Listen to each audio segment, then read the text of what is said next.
আপনারা সবাই কে জানার জন্য আমরা ভিডিওটা কিন্তু সামাজিক যোগাযোগ মাধ্যমে আপলোড হচ্ছে, মানুষ জানার জন্য, যাতে কোনো পক্ষই কোনো ধরনের ক্ষতিগ্রস্ত না হয়।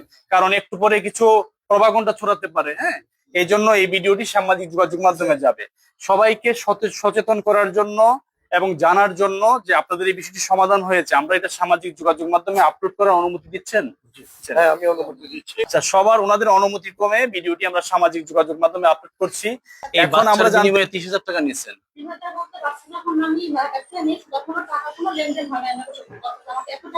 আপনারা বাচ্চা সম্বন্ধে যে টাকা লেনদেন হয় না, বাচ্চা বিনিময় হয় না, এটা জানেন? এই বিষয়ে আমি এসপি লক্ষ্মীপুর স্যারের সাথে কথা বলেছি। স্যারও আমাকে বললেন যে আপনারা এসেছেন, ওয়েলকাম। হ্যাঁ, এবং স্যারকে বলেছি যে আমরা চিঠিটা পাঠিয়েছি, ওটা উনি পুরোটা পড়েছেন চিঠিটা, এবং উনি বলেছেন যে দেখেন আসলে আইন কি বলে। আইন বলে বাচ্চা যদি বাচ্চার বাবা ছাড়া কারোর কাছে বাবা মা ছাড়া দেওয়ার সুযোগ নেই।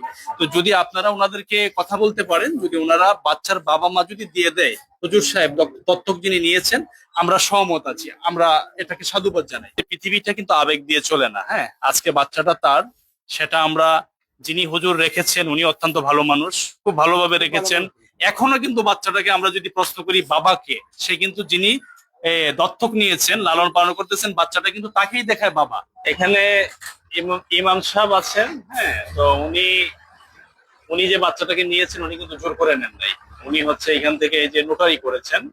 তো আসলে এই নোটারিটা কতটুকু গ্রহণযোগ্য আছে কি না আছে সেটা আমরা পরে পর্যালোচনা করব। একটু ইমাম সাহেবের দিকে ধরো। আপনি কত টাকা দিয়েছেন? 2 লক্ষ টাকার বিনিময়ে এই বাচ্চাটাকে নিয়েছেন। ওর নাম কি? ওই ইশরাত জাহান সামিদা। মানে কত টাকা দিয়েছেন আবার একটু বলেন, ক্যামেরায় বলেন। 2 লক্ষ টাকা। 2 লক্ষ টাকা দিয়েছেন না? আপনি তো আর জোর করে নেন নাই। না, আমি জোর করিনি। আচ্ছা, ইমাম সাহেব 2 লক্ষ টাকা দিয়ে বাচ্চাটা নিয়েছেন, উনি জোর করে নেন না, এটার এভিডেন্স এখানে আছে, সেটা আমরা একটু পর্যালোচনা করবো। 30,000 টাকা নিয়েছেন মানে এই এই এই বাচ্চার বিনিময়ে 30,000 টাকা নিয়েছেন?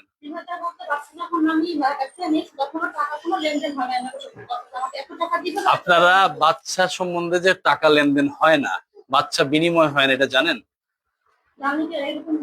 আপনিও ফৌজদারি অপরাধ করেছেন, উনিও করেছেন। হ্যাঁ, কিন্তু আপনারা যে একটা ব্লেম উঠাইছিলেন যে উনি বাচ্চা নিয়ে রাখছে, আটকে রাখছে, আসলে তো এরকম না। বাচ্চা তো উনি আটকে রাখে নাই, উনি নিয়ে, আসলে বিষয়টা হচ্ছে ওনারা দুজনেই, একজন বলতেছেন 2 লক্ষ দিয়েছেন, একজন বলছেন 30,000 নিয়েছেন। হ্যাঁ, তো দুজনেই অপরাধ করেছেন। আমরা এটা পর্যালোচনা করবো ইনশাল্লাহ। আমরা থানাতে বসা আছি, এটা বিষয়টা আরো বিজ্ঞ বিজ্ঞ মহোদয়রা আছেন, ওনারা দেখবেন। আমি একজন সাধারণ মানুষ হিসাবে, সহযোগী হিসাবে এখানে অংশগ্রহণ করেছি। একজন সাধারণ মানুষ, একজন সাধারণ মানবাধিকার কর্মী বলতে পারেন। কেমন আছেন আপনি? আচ্ছা, বিষয়টা হয়েছে যে আমাদের কাছে একটা নোটারি পাবলিক, হ্যাঁ, নোটারি একটা কাগজ দেখতে পেলাম, এবং এই বিষয়টা নিয়ে আমরা অনেক জায়গায় কথা বললাম। সবাই একই কথা বলতেছেন যে এটা তো কোনোভাবেই এই নিয়ম, এটা হতে পারে না। হ্যাঁ, আমি আপনাদের কিছু প্রশ্ন করতে চাই। ওই যে একটা বাচ্চার ব্যাপারে এফিডেভিট হয়েছে, রাইট? ওই যে পারভিন আক্তার তিশা, আর যিনি দত্তক নিয়েছেন খুরশেদ আলম ইমাম সাহেব। আচ্ছা, তো আমার প্রশ্ন হলো, আপনি তো অ্যাডভোকেট সাহেব, অনেক বিজ্ঞ মানুষ, আপনি এভাবে কি এটা নোটারি করা যায় কিনা? আমাদের ওখানে হ্যাঁ, বলবেন যে আইনের বিষয়, কোনো বাচ্চা যদি কেউ দত্তক নিতে চায়, হ্যাঁ, তো সেই ক্ষেত্রে বাচ্চার লিগ্যাল গার্ডিয়ান কারা? হ্যালো হ্যালো, আমি শুনতেছি ভাইয়া। জি, বলছি বাচ্চার লিগ্যাল গার্ডিয়ান কারা? লিগ্যাল গার্ডিয়ান বাবা। বাবা। তো সেই ক্ষেত্রে বাচ্চার মা কিভাবে এই নোটারিটা করলো, আর আপনি একজন বিজ্ঞ মানুষ হয়ে আপনি কিভাবে এটাকে অ্যাকসেপ্ট করলেন? আমি বলি আমার কথা শুনুন। হ্যাঁ, তারা কাগজ করছে, হ্যাঁ, কাগজ করে দিছে, আমি নোটারি করে দিছি, কথা বুঝেন। নোটারি আমার ছিল আমি জানি না, আমি এটা করছি অনেক আগে, তো আমার ডিটেলস বিস্তারিত মনেও নেই এখন। ঠিক আছে, 19/4/24। হ্যাঁ, মনেও নেই। তাহলে কি আপনি মানে না দেখি করে দিয়েছেন, এটা বলতে চাচ্ছেন? কথাটা শুনবেন তো, বলছি ইসলাম করছে তারা। হ্যাঁ, এখন বলবেন যে লিগ্যাল, তাদেরকে তখন জিজ্ঞেস করছি নোটারি যে কোনো কেউ আসলে করা যায়, নোটারি নোটারি কোনো প্রবলেম না। প্রবলেম হইলো কাগজটা সঠিকতা কতটুকু, ঠিক আছে, লিগ্যাল অবস্থানটা কতটুকু। কিন্তু এখানে বললো যে তাদের মধ্যে বিবাহ বিচ্ছেদ হয়ে গেছে, আর বাচ্চা বাবা, আমার যেটা তখন বললো, যেটা আপনার বলছেন মনে হয়েছে, বাচ্চার বাবা তাদের মায়ের সাথে সাথে হয়ে গেছেন, বাচ্চাও নেয় না, বরণ পোষণ দেয় না, খাবারও দেয় না, সে অন্য বিবাহে খাবার দাবার দিতে পারে না, প্রশ্ন দিতে পারে না, যোগাযোগ রাখতেছে না, বাচ্চা নিতে বললো নেয় না, সেই জন্য তারা বাচ্চারা তাদেরকে নিচে দিয়ে গেছে। তখন তারা রাখছে, এখন তারা কাগজ করছে, তারা রাখছে, আমি যা শুধু নোটারি করে দিচ্ছি। আপনি নোটারি করে দিচ্ছেন, আপনি এটা অনেক ভুল করেছেন ভাইজান। আপনি অনেক বিজ্ঞ, আমি সাধারণ মানুষ, সাধারণ একজন মানবাধিকার কর্মী। এখন এই বিষয়ে দেখেন আইন কি বলে। আপনারা নিতে পারবেন না তা না, আপনারা আপনাদের অবস্থান থেকে আপনারা যেভাবে নিচ্ছে, ধরুন বাচ্চার বাবা এত বছর কোথায় ছিল। আচ্ছা আচ্ছা, আমি একটু শেষ করি। আমি যদি ভুল বলি আপনি আমাকে বলবেন যে রায়হান ভাই আপনি ভুল বলছেন। হ্যাঁ, আমরা আইনটা যতটুকু, আপনি আমার চেয়ে বেশি জানেন, আমি এই কাজ করতে করতে কিছুটা শিখেছি। হ্যাঁ, সেটা হচ্ছে একটা বাচ্চা যদি বিনিময় হয় বা দত্তক নেয়, সেই ক্ষেত্রে বাবা মা কোর্টে ম্যাজিস্ট্রেট মহোদয়ের সামনে উপস্থিত হয়ে তারা যখন অপারগতা প্রকাশ করবে যে আমরা এই বাচ্চা আমরা লালন পালন করতে পারবো না, রাখতে পারবো না, আমরা দত্তক দিতে চাই, আমার পয়েন্টগুলো বুঝবেন, তখন যিনি দত্তক নিবেন উনি সহ উভয় পক্ষ কোর্টে দাঁড়িয়ে ম্যাজিস্ট্রেট মহোদয়ের সামনে আলোচনা সাপেক্ষে তখন ডকুমেন্টারি হয়ে যেটা হবে কোর্ট ম্যাজিস্ট্রেট মহোদয় তখন যখন দিবেন সেটা হবে আইনি প্রক্রিয়া, রাইট? আর আমি ঠিক বলছি কিনা, ভুল বললে বলবেন। আচ্ছা, এখন যেটা হয়েছে এটা টোটালি একটা অনিয়ম কাজ হয়েছে। আমি আপনাকে প্রশ্ন করে ভাই, সেটা হলো আমি যে আমি বললাম তো এখানে তার বাবা আসে নাই। আপনার শুনেন অ্যাডভোকেট সাহেব, সমস্যা সবসময় হয় না কিন্তু, এই জন্য আপনাদেরকে কাজ করতে খুবই সচেতন হতে হবে। এখন আমি আমার মেয়েকে নিয়ে যাব, নিয়ে যায় আমার কাছে। একই কথা বারবার আপনি বলেন, বললাম যে আমরা অনুরোধ করি, কোনো সুযোগ আছে নিয়ে তো বললাম না, আমি বর্তমানে আমি আমার মেয়েকে আমি সাথে করে নিয়ে যেতে চাই। ঠিক আছে, এখন আমি নিয়ে যাবো, নিয়ে যাইয়া তারপরে আমার কাছে আমি কিছুদিন রাখবো এবং সেও কন্টিনিউ ফোন দিবে, সমস্যা নেই, সে যোগাযোগ করবে। এবং সে যদি শুনে যে আমার মেয়ে অযত্নে আছে বা অইয়া আছে, ঠিক আছে, সে আমার মেয়ে, আপনার মেয়ে, হ্যাঁ আপনার মেয়ে, আপনি তো বিয়ের একটা করছেন, হ্যাঁ, এই মেয়ের যদি কিছু হয় সব লাইব্রেরি আপনার, হ্যাঁ সমস্যা নেই, হ্যাঁ অবশ্যই। এবং বাচ্চাটা যদি উনি নিয়ে যায় সেই ক্ষেত্রে আমরা অন ভিডিও নিব এবং ভিডিওতে রাখবো। এটা কি বলেন আপনারা, আমি কি ঠিক বলছি কিনা?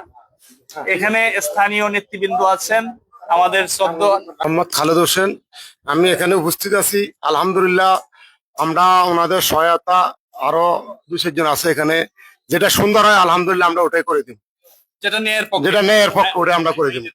জি জি, আপনি কি বলেন আঙ্কেল? আপনার জি ইনশাল্লাহ আইনগত দিক থেকে যেটা সঠিক হয় আমরা সেই সিদ্ধান্ত ইনশাল্লাহ যাব। ওনারা অত্যন্ত ভালো মানুষ। আপনারা একটা জিনিস জানেন যে আসলে পৃথিবীটা কিন্তু আবেগ দিয়ে চলে না। হ্যাঁ, আজকে বাচ্চাটা তার, সেটা আমরা, যিনি হুজুর রেখেছেন উনি অত্যন্ত ভালো মানুষ, খুব ভালোভাবে রেখেছেন। এখনো কিন্তু বাচ্চাটাকে আমরা যদি প্রশ্ন করি বাবাকে, সে কিন্তু যিনি দত্তক নিয়েছেন, লালন পালন করতেছেন, বাচ্চাটা কিন্তু তাকেই দেখায় বাবা। তার মানে ওনারা কত স্নেহ মমতা দিয়েছেন। কিন্তু অত্যন্ত দুঃখের সাথে আমরা বলতে হয়, কারণ আমরা যেহেতু একটি রাষ্ট্রে বসবাস করি, আমাদের রাষ্ট্রে আইন শৃঙ্খলা আছে, আইনের ঊর্ধ্বে আমরা কেউ নাই, আমরা আইনকে শ্রদ্ধা করে চলতে হবে। এই বিষয়ে আমি এসপি লক্ষ্মীপুর স্যারের সাথে কথা বলেছি, স্যারও আমাকে বললেন যে আপনারা এসেছেন, ওয়েলকাম। হ্যাঁ, এবং স্যারকে বলেছি যে আমরা চিঠিটা পাঠিয়েছি, ওটা উনি পুরোটা পড়েছেন চিঠিটা, এবং উনি বলেছেন যে দেখেন আসলে আইন কি বলে। আইন বলে বাচ্চা যদি বাচ্চার বাবা ছাড়া কারোর কাছে বাবা মা ছাড়া দেওয়ার সুযোগ নেই। তো যদি আপনারা ওনাদেরকে কথা বলতে পারেন, যদি ওনারা বাচ্চার বাবা মা যদি দিয়ে দেয়, হুজুর সাহেব দত্তক যিনি নিয়েছেন, আমরা সহমত আছি, আমরা এটাকে সাধুবাদ জানাই। কিন্তু যদি বাচ্চার বাবা কোনোভাবেই না দেয়, তাহলে সেটা আমরা কোনোভাবেই কেউ এখানে হস্তক্ষেপ করার সুযোগ নেই। আসলে আমরা কোনো পক্ষকে দোষতে পারবো না। আমি এটার জন্য হুজুর সাহেবকে, হয়তো উনি আইন সম্বন্ধে একটু কম জানতেন, জানা ছিল না, অজান্তে এই কাজটা হয়েছে। এখানে আসলে এই বাচ্চাটার বিনিময়ে এই হুজুরের কাছে একটি নোটারি আছে, যে নোটারি উল্লেখ আছে যে 2 লক্ষ টাকা মা নিয়েছেন, আর মা বলতেছেন 30,000 টাকা নিয়েছেন। কিন্তু আমরা বলবো মা 1,000 টাকা নিলেও মা অপরাধ করেছেন এটা, কারণ বাচ্চা বিনিময় করে কোনোদিন টাকা লেনদেন করা যাবে না। এবং যিনি নোটারি করেছেন অ্যাডভোকেট সাহেব, ওনার সাথে আমি কথা বলেছি, এটা উনি করতে পারেন না, এটা উনি আইনের ব্যত্যয় ঘটিয়েছেন অ্যাডভোকেট সাহেব। কারণ বাচ্চা দিয়ে কখনো যদি টাকা লেনদেন হয় সেটা বিক্রি হয়ে যায়, এবং সেটা খুবই জঘন্যতম একটি অপরাধ। এবং এই অপরাধে যারা সংশ্লিষ্ট থাকবেন তাদের বিরুদ্ধে রাষ্ট্র সর্বোচ্চ ব্যবস্থা নেবেন। তো আমরা যেহেতু হুজুর সাহেব এই জিনিসটি বুঝেন নাই, উনি ভালো মানুষ, উনি বাচ্চা নিয়ে থানায় এসেছেন, তাহলে এই বিষয়টা আমরা স্কিপ করলাম। আমরা সামাজিকভাবেই বসে এটা সমাধানের চেষ্টা করছি এবং এসপি স্যারের সাথে কথা বলেছি। আশা করি বাচ্চার বাবা বাচ্চা নিয়ে যাবে, আমরা একটি শান্তিপূর্ণ সমাধান চাই। কিন্তু এই জিনিসটি বাংলাদেশের জন্য একটি মেসেজ সবার জন্য, যে কোনো বাবা মাই এই ধরনের কাজ করবেন না। এটা যিনি করেছেন উনিও অপরাধ করেছেন, যিনি গ্রহণ করেছেন দত্তক নিয়েছেন উনিও অপরাধ করেছেন। এই ভিডিওটি এই জন্য সারা বাংলাদেশের মানুষ দেখা উচিত, এখান থেকে শিক্ষা নেওয়া উচিত। কারণ যদি সেটা তখন ম্যাজিস্ট্রেট মহোদয়ের মাধ্যমে দুইটা পক্ষ কোর্টে দাঁড়িয়ে বাচ্চাটিকে দত্তক দিতে, তাহলে আজকের এই পরিস্থিতির সৃষ্টি হতো না। এবং বাচ্চার বাবাও এই বিষয়টি নিয়ে বিভিন্ন ধরনের বিভ্রান্তকর মন্তব্য বা অপপ্রচার চালানোর সুযোগ ছিল না। এখন রে ভাই, আসলে বাচ্চা যার বাচ্চা তার, হ্যাঁ, তার বাচ্চা আমার আপনার কেউ দেওয়ার সুযোগ নেই। সে যদি তার বাচ্চা না দেয় আমরা কিছু করতে পারবো না। তো সে যদি বাচ্চা নিতে চাচ্ছে আমরাও সহমত পোষণ করি, উনি ওনার বাচ্চা নিবে, কিন্তু সেটা একটি অন ভিডিওতে নিবে, যাহাতে পরবর্তীতে হুজুরের কোনো সমস্যা না হয়। এই জন্য আমরা ন্যায়ের পক্ষে নিরপেক্ষ একটি কাজ করব। হুজুরের বক্তব্য নিব, বাচ্চার বাবার বক্তব্য নিব, সে যে বাচ্চা বুঝে নিয়েছে। আজকের পর থেকে এই বাচ্চার কোনো দায়ভার ওনার থাকবে না। আপনি বাচ্চা বুঝে পাইতেছেন? আপনি স্বাক্ষর করতেছেন নিজে? স্বাক্ষর করেন, তারপর ভিডিওতে রাখো, বক্তব্য দিব আমি কি দেই দেন হুজুর দেন, ভিডিও নাও। এই যে হুজুর অত্যন্ত ভালো মানুষ, আপনি উপরে দেন, আপনি উপরে দেন, উনি গ্রহণকারী, এটা মার্ক করে দিচ্ছি। নাও ভিডিও নাও।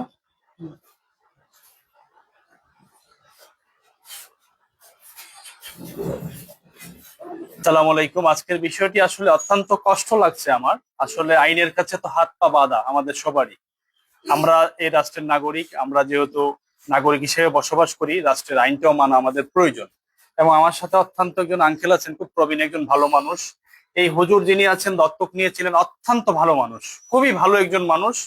ওনার আন্তরিকতায় ব্যবহারে আমরা খুবই খুশি। কিন্তু কিছু কিছু জিনিস আছে আসলে দুঃখজনক ভাবে বলতে হচ্ছে, যে যেহেতু একটা বাচ্চার বিষয়, যার বাচ্চা সে তার প্রায়োরিটি আগে। কিন্তু একটি কথা আছে এখানে, এটা হচ্ছে বাচ্চার মা।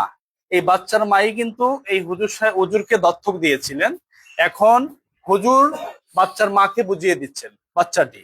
এখন বাচ্চার মার মুখ থেকে আমরা অন ভিডিও, আজকে এটা ভিডিও ক্লিপটা আপনারা সবাই জানার জন্য আমরা ভিডিওটা কিন্তু সামাজিক যোগাযোগ মাধ্যমে আপলোড হচ্ছে, মানুষ জানার জন্য, যাতে কোনো পক্ষই কোনো ধরনের ক্ষতিগ্রস্ত না হয়।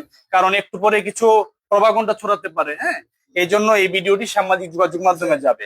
সবাইকে সচেতন করার জন্য এবং জানার জন্য যে আপনাদের এই বিষয়টি সমাধান হয়েছে, আমরা এটা সামাজিক যোগাযোগ মাধ্যমে আপলোড করার অনুমতি দিচ্ছেন? হ্যাঁ, আমি অনুমতি দিচ্ছি। আচ্ছা, সবার ওনাদের অনুমতি ক্রমে ভিডিওটি আমরা সামাজিক যোগাযোগ মাধ্যমে আপলোড করছি।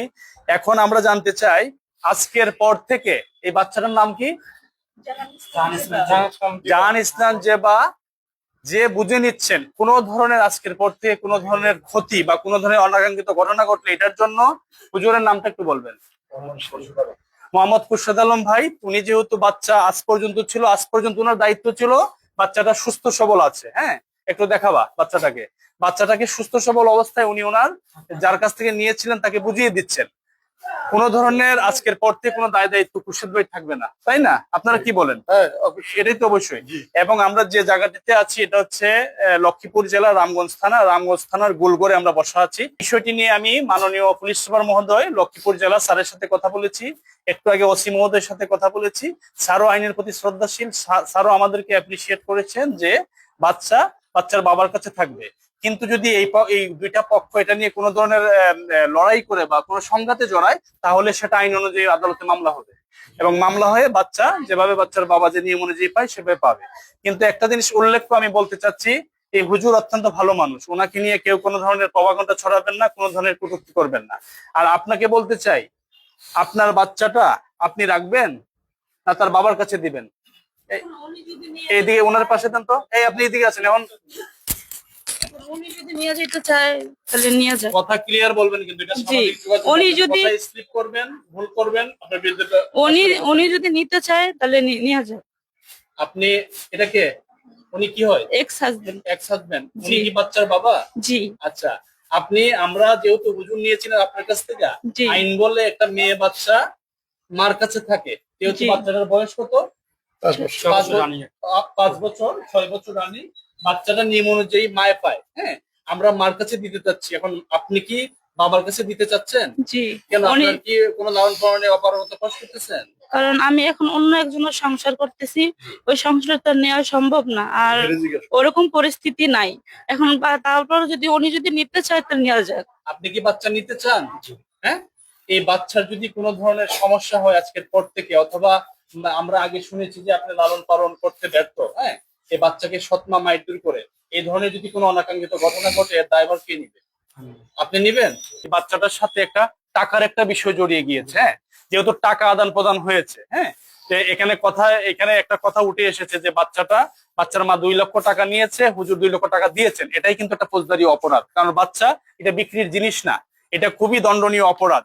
কিন্তু এসপি স্যার এবং ওসি স্যার বলেছেন যে এটা নিয়ে মামলা হওয়া এখনই উচিত, কিন্তু যদি দুইটা পক্ষই সমাধান করে, তারা যদি তাদের ভুল স্বীকার করে যে ভুল করেছে, এবং যদি আপনারা মামলায় না যেতে চান, তাহলে আমরা আপনাদেরকে শেষ করার একটা সুযোগ দিব। এই জন্য প্রশাসনও কিন্তু একটা উজ্জ্বল দৃষ্টান্ত স্থাপন করেছেন আজকের বিষয়টি। আমরাও জানি, কিছুদিন আগে মাননীয় প্রধানমন্ত্রী একটি বক্তব্য দিয়েছেন যে বিকল্প বিরোধ নিষ্পত্তির মাধ্যমে কোনো বিষয় মামলার আগেও যাতে সামাজিকভাবে জনপ্রতিনিধি থানা প্রশাসন নিয়ে সমঝোতার চেষ্টা করা, তারই একটি উজ্জ্বল দৃষ্টান্ত মাননীয় পুলিশ সুপার মহোদয় লক্ষ্মীপুর জেলা এবং অফিসার ইনচার্জ রামগঞ্জ থানায় স্থাপন করেছেন। ওনারা মামলায় না গিয়ে, আমি একটি ছোট্ট মানবাধিকার কর্মী, সাধারণ মানুষ হিসেবে আমি যে এসেছি, আমাকে যথেষ্ট রেসপেক্ট দেখিয়েছেন। আমার মাধ্যমে স্থানীয় জনপ্রতিনিধি, নেতৃবৃন্দ সবার মাধ্যমে বিষয়টি মামলায় না গিয়ে সমাধান হয়েছে। বাচ্চার বাবা বাচ্চা ফিরে পেয়েছে, সেটা আমরা অন ভিডিওতে দেখবো। এই আপনি বাচ্চাটাকে দেন, খুলে বুঝিয়ে দেন। আচ্ছা, আপনি যে কাজটা করেছিলেন, হ্যাঁ, আপনি যে কাজটা করেছিলেন ভুল করেছেন কিনা? জি, আমি কাজটা ভুল করছি। এটা ভুল হয়েছে না? জি। আচ্ছা, উনি ভুল স্বীকার করেছেন। আর হুজুর সাহেব অত্যন্ত ভালো মানুষ, উনি একটু আইন সম্বন্ধে একটু কম জানতেন, হয়তো না জেনে এটা করেছিলেন নাকি হুজুর? আপনারা যে চুক্তিটা করেছিলেন এটা তো না জেনে, জি এটা তো জানতেন না যে এটা তো আইন কাভার করে না। জি। আচ্ছা, উনিও জানতেন না, এবং আমি অ্যাডভোকেট সাহেবের সাথে কথা বলেছি, উনিও বলেছেন আসলে উনিও ভুল বুঝে হয়েছে। তো সবাই ভালো থাকবেন, একটু থাকবেন, বাচ্চাটা বুঝিয়ে দিবে। এই নিয়ে আসেন বাচ্চাটা। কৃতজ্ঞতা প্রকাশ করছি মাননীয় পুলিশ সুপার মহোদয় লক্ষ্মীপুর জেলা এবং অফিসার ইনচার্জ রামগঞ্জ থানা। আপনারা বাংলাদেশ পুলিশের এই ভালো কাজগুলো দেখবেন। আজকেও বাংলাদেশ পুলিশ একটা উজ্জ্বল দৃষ্টান্ত স্থাপন করেছেন, কোনো মামলায় না গিয়ে বিকল্প বিরোধ নিষ্পত্তিতে। আমি একজন সাধারণ মানবাধিকার কর্মী হিসেবে উপস্থিত ছিলাম, স্থানীয় নেতৃবৃন্দ আছেন, প্রবীণ, সবার মাধ্যমে একটি বাচ্চার সমস্যার সমাধান হয়েছে।